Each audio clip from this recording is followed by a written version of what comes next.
Hey guys, we've got a pretty exciting demonstration for you here. This is an Evergo Roma ceiling fan. I believe this is the second generation model. The first generation had steeper pitch and was designed a little bit different. This is the second gen. Third gen was kind of like this, I think, just a little bit cheaper perhaps, and then there was another one as well. That was, actually no, I think this might be third gen. It's either second or third, one of the two. But anyways, yeah, it is 52 inches. It's an antique brass, and it does have the schoolhouse light kit on it. The two pull chain fobs you see are also original. Now, I said this one was exciting because all of my testing equipment seems to work with this one, so that means we will actually be able to get the RPMs on this fan. And I'm also interested to see how this one does on the kilowatt. I am very interested to see how much it draws. So anyways, let's go in for a close-up. This one does use the claw mount. And then it does use a canopy that's just held up with a set screw there. There it is. So this fan's in really good shape. I think I paid $30, maybe $20 for this. This is one of my favorite versions of the Roma. I prefer the first gen one the best. This is probably, I think, my second or third favorite Emperor style fan, so I had no problem paying for it. So anyways, let's go ahead and start this thing up. First, we'll do the light on. There we go. The pull chain, it takes a bit of effort to make sure you actually pull it right. But yeah, there we go. Pretty beautiful fan. I know that a lot of people don't find the Emperor style kind of ugly, but I still do have a soft spot for it. I can see why people would call it ugly, but I, like I said, do have a soft spot for it. All right, so let's start this fan on low. Now, as per usual with the Evergo Emperor type fans, or Romas, it has noise. My other Roma also makes a lot of noise, the fourth or fifth generation one. And, well, part of the noise is probably because for this ceiling fan, how it mounts, there's no rubber isolators to that help it when it's resting on the claw, so it's literally just on there metal on metal, so that probably doesn't help.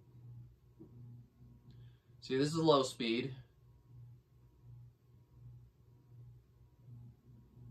There's not much wobble because I tightened it down really well so it doesn't move as much.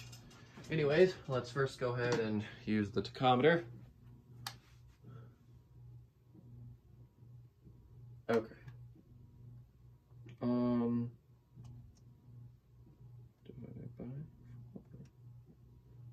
That's wrong. Try again. It's trying to tell me. Oh, there we go. That's more like it. About 80 RPMs. Yep, that looks about right to me. Okay. So yeah, let's go ahead and take a look at the kilowatt now. 0.82 amps, 69.4 watts already, and almost 2/3 of a power factor.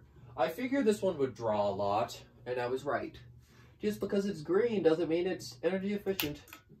And the reason I said that, if you didn't know, this fan has a green motor. This is medium. I'm pretty sure. It's going quite fast for medium. It is moving pretty good air though. The bearings do have a little bit of noise, a little bit of WD-40 would probably help that though.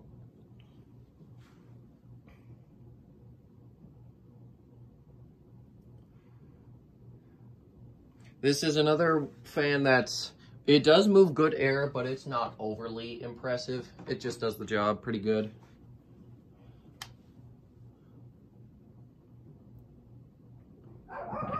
Excuse my dog. We're just gonna let him do his thing while we continue this test. 633 divided by 4. About 160 RPMs. Yep, I can see that. So I bet you high is gonna do around 200. All right, let's go take a look at the kilowatt. I was right in being excited about this one because it's definitely been interesting so far. 0.71 amps, 76.0 watts, and almost a whole power factor.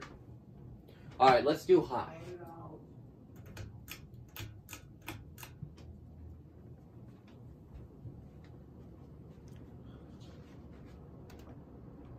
She's really moving now.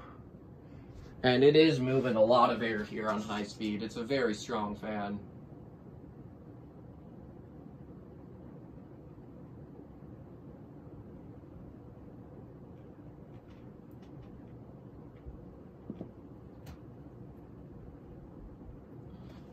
All right, let's go ahead and see if we can get the RPM reading.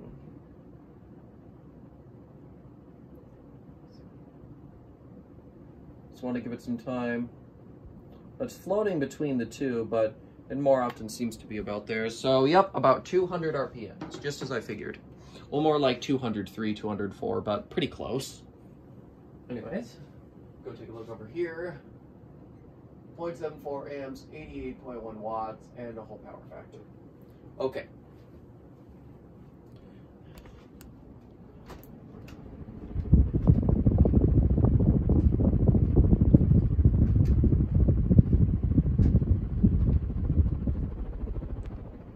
Pretty strong fan here.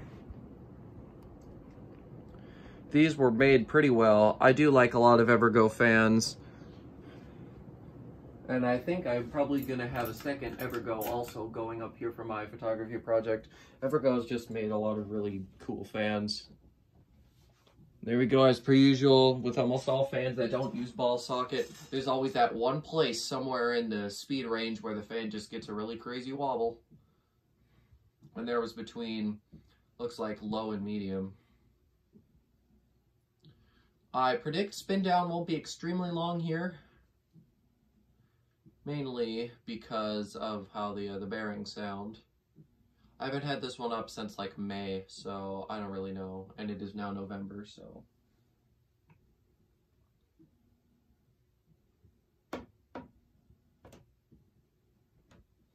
I tell you though, it has been really nice putting up a bunch of different fans again that I haven't had up for a while. I'm definitely not going to do it a whole lot, but it definitely warranted it for this project here.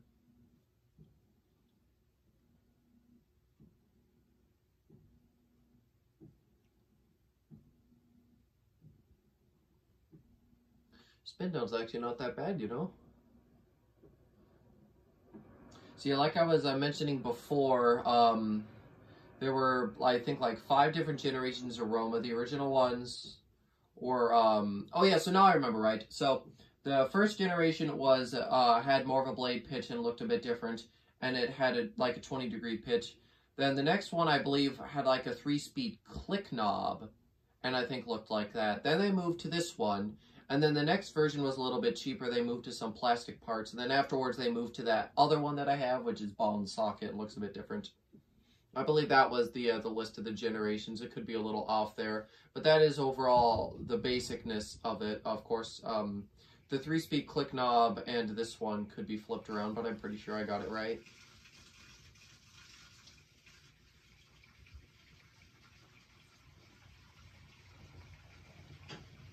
Okay.